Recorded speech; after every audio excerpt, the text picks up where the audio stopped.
tulamusiza nnyo omulabi wa Beg TV tugamba banaye mwebale okutwegattako n'abasoma amawulire gaffe ku beg.com ku website tubagamba mwebale nnyo jaamu mumutaddewo ezo ze bayita okukola ensimbi.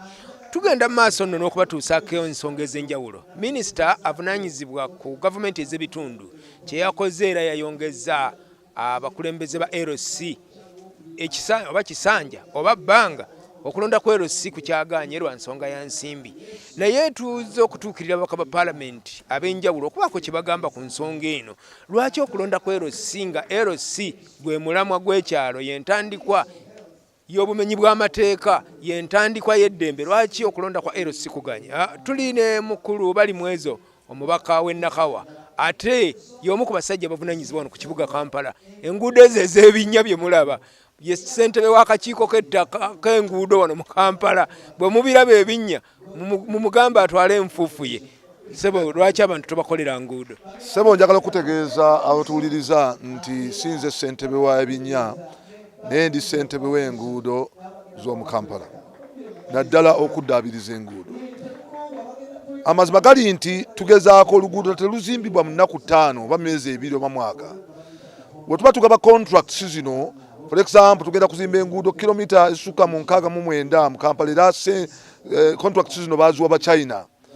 Abachina bano baweebwa buli omu kumpi emyaka 3 kuba nti bamaliza enguudo zaabwe. Ekyennaku bakola mpola, naye ate era bakakolera omwaka gumu n'ekitundu. Eky'omukisa omulungi nti wano ewange batandise ne drainage n'emikutu gy'amazzi, era byo banaatera ogimala. Batandise okukola embankment, okuprotecting embankments, n'olwensonga tuba twaya ku speed ya kika kya waggulu. Naye ate mu kuddaabiriza enguudo ku mulundi guno twaweebwa financial ewedde twaweebwa biliyoni 10 zokka. Biliyoni 10 tezisobola kuddaabiriza nguudo. Era nkowoola Parliament tugezeeko nnyo okulaba bwe twala twagala okukivuga kifaaneko kirungi, tudire ssente tuziwe Kampala tusobole okuddaabiriza enguudo. Tulina kilomita 2110 ne kilomita 600 zokka ze ziriko kolansi. Ate ku ezo ziriko kolansi kilomita ebitundu 7 ku buli 100 zonna zaakula zaggwa dda ku mpagala. Kye tulina okukola kwe kulaba nti tuwa ssente fegwaffe kugenda kukola oversight kulaba nti tutunulira ssente zino zikoze eki.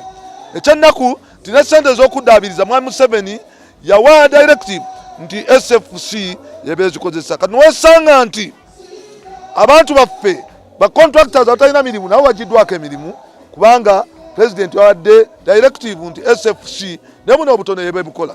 Ekyo kya nnaku naye tugenda n'ekyo kubanga president ensi yagiwamba. Njagala okukakasa abatuwuliriza nti ku mulundi guno tugenda kuzimba enguudo, tugenda kubeera bakambwe ennyo. Njagala okukola za prime minister ku mulundi gwokka yavuddeyo n'ateekawo embeera n'agamba Abachina bano okuba kubagoba ajja bagoba, naye ate kakati yassizza wansi amaanyi era abamu bo bakendezza amaanyi gabadde batandise okuteekamu. Kale nkubiriza okulaba nti buli kaseera alambule ateekawo embeera nga naffe tugenda ogikola. Ensonga y'abassentebe b'ebyalo mu paalamenti eyo, lwaki temutaddeewo nnyo maanyi kulaba ng'ebyalo bassentebe oba abakulembeze bifuna abakulembeze abalonde? Entalo z'ettaka ze zijjudde buli wamu, naye ng'olaba byekulukuunya nnyo ku bakulembeze b'ebyalo. Tewali structure ya bukulembeze singa LC kuba ya mugaso. Kyova olaba nti President Museveni we yali akava mu nsiko kyasooka okulowoozaako yalowooza ku LCs era atandikira ku RC. Wema mujjukira bulungi nnyo RC nga zikola omulimu munene nnyo kubanga twali ate tuyina n'obukulembeze obw'amayumba 10 obwali bukolera ddala omulimu munene nnyo, naddala ojja ku bulungi bwansi, ojja ku security, ojja ku kwegamba ebintu bingi nnyo, era obuyonjo bwalinga bw'amaanyi nnyo mu biseera ebyo kubanga LC zaali zikola, mayumba 10 zaali zikola. Kati olw'okuba nti NRM party yafuuka business, baagala okusikalira mu bukulembeze, we twatuuka ne tudda mu multi-party politics. President Museveni kyasooka okukola kwe kugabira kuyita ba LC bonna mu ggwanga n'abawa kaadi za NRM. Kati olwo ne baba nga bayingira ekibiina ekiyitibwa NRM nga tetunaanagenda mu multi-party, naye bo basooka kuleeta kaadi ne bayingiza ba LC bonna abassentebe, ne wesanga nti ba LC bonna bafuuka ba NRM.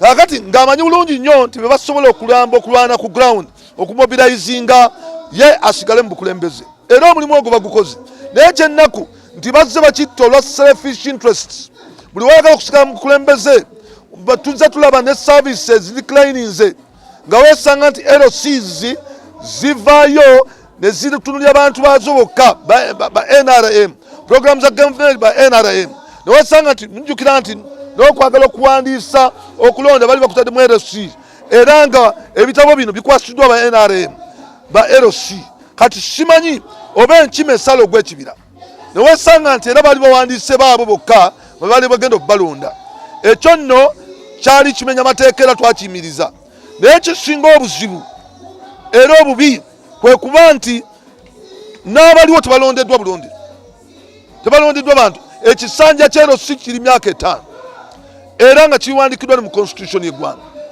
kyannaku nnyo NRM olwokuba nti yagala kusigala mu bukulembeze okuvaayo ne batandika butandisi kubongeza kisanja kubanga be baliko abangi ekyo kivudde mu kutya kubanga abantu beekubidde enduulu LCs tezikyakola tikyaperforminga n'abantu bazirinamu respect tebakyazuwa respect weesanga nti obumenyi bw'amateeka buvudde ku LCs kuba nti tezikyakola n'abantu baziyisaamu amaaso naye ate nga structure yo nkulu nnyo kuba n'amateeka gamu bwe tubadde tujja tukola tugakoze twetoolera ku LCs okugeza tulina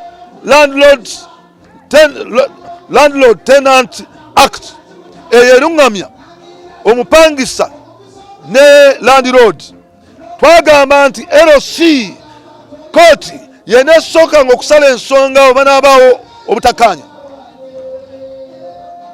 LC yeneebeeranga maaso ne poliisi okuivictinga oba okugoba oyo oba okukkiriza landlord okuliyentalinga ennyumba ye naye kati LCs teziriwo mu mateeka kati okugeza otugambye bulungi nnyo nti tulina amateeka abiri tulina etteeka eriruŋŋamya Kampala ne tulina n'etteeka eriruŋŋamya ki local governments newankubadde tulinayo n'akalala kati obukiiko bw'abakyala minisita wa jenda obukiiko bw'abakyala yalina obwongeza ekisanja oba ekiseera kubanga nabo bwaggwako kwegamba amateeka 3 gakontana wawulirira omuntu omu ng'akugamba nti naye lwaki okulonda ku LC tetukuzaayo mu local government netusimbanga ku migongo nga bwe gwalina tetukujja mu kakiiko k'ebyokulonda akatalina ssente kikulu nnyo njagala okutegeeza abatuuliriza nti ssente si ze zibuze ssente we ziri mukimanyi bulungi nnyo nti gye buvuddeko tubadde ne budget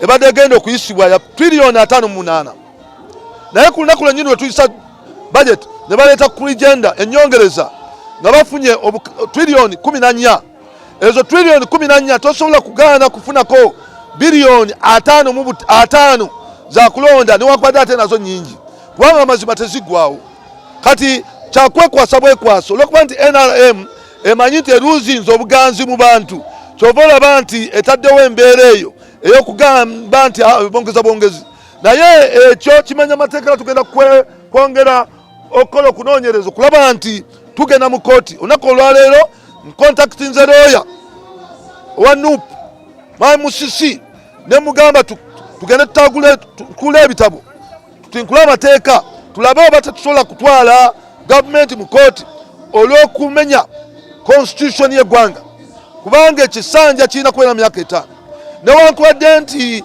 Attorney General ne Minister wa local government baleeta statutory instrument mu parliament neyisiwa okwongezaayo naye twalowooza ntwongezaayo omulundi gumu naye babyuzinze akawaayiro ako babyuzinze statutory instrument eyo ne batandika buli kaseera kati kinakoma ddi ojja kwesanga nti olwokuba bagala kwesigaza omukulembeze ekyo kigenze mu maaso paka last kyetagenda kukkiriza kale nno kigenda kutwala mu kkooti okulaba nti tufuna interpretation ya statutory instrument eyo local government gyekozesa okwongeza ebisanja ebiri constitutional okuba kimenya amateeka ekyo nakyo kkooti etuyambe ku ekyo naye ekirala ekyenjagala okutegeeza nti si ssente ekintu kiri nti bano bagezaako nnyo okulaba nti bafaayo okusigala mu bukulembeze nga bakozesa LC kubanga ye tool ekyasinga okumobilizinga wano tosobola kuŋŋamba nti LC ssente zibuze Kyobola nti corruption yeeyongedde.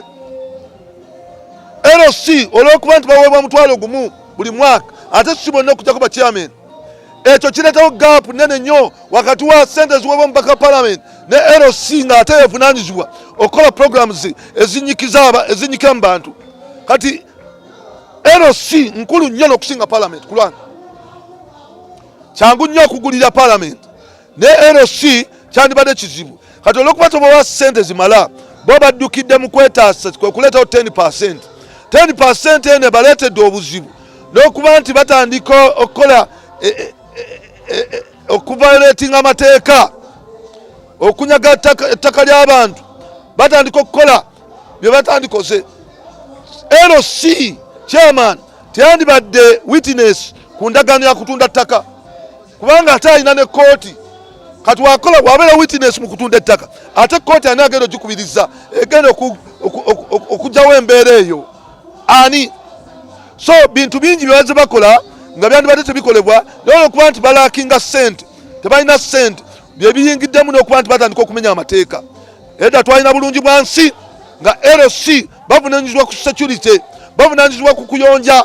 Edda twalina nga kamugwanya nga LC watolina kamugwanya owedde amazzi wasimanga gundi sokupiti kakati amazzi bagatambuliza mu nguudo neweesanga nti buli omu afunye impunity olwakuba nti LC tekyakola buvunaanyizibwa n'abantu bakyagiwa kitiibwa. Kati abantu baddukira ku poliisi kuba ne LC chairman oluusi bamutwala ku poliisi olwa emivuyo egiri mu ttaka.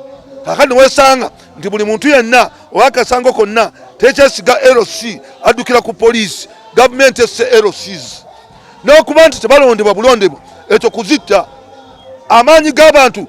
You can rest assured of your child's excellent performance when you register your child with Janan Schools, Bombo Kalule Campus and Kabalagala. Due to their firm educational background, we have the best facilities in both arts and sciences, fully updated to the latest sector standards, right from Senior 1 to Senior 6, in an environment that offers a chance to apply practical skills in all fields. That include a computer lab, introducing our students to the tech world, a well-organized science laboratory, a fully stocked library with all the essential books a student may need, a model farm to equip students with all the basic knowledge in agriculture, plus extra vocational skills. We promote co-curricular activities in sports like badminton, table tennis, basketball, volleyball, chess, and many more other activities. Register your child today at both campuses in Bombo Kalule and Kabalagala campus. For more information, contact us on the numbers below.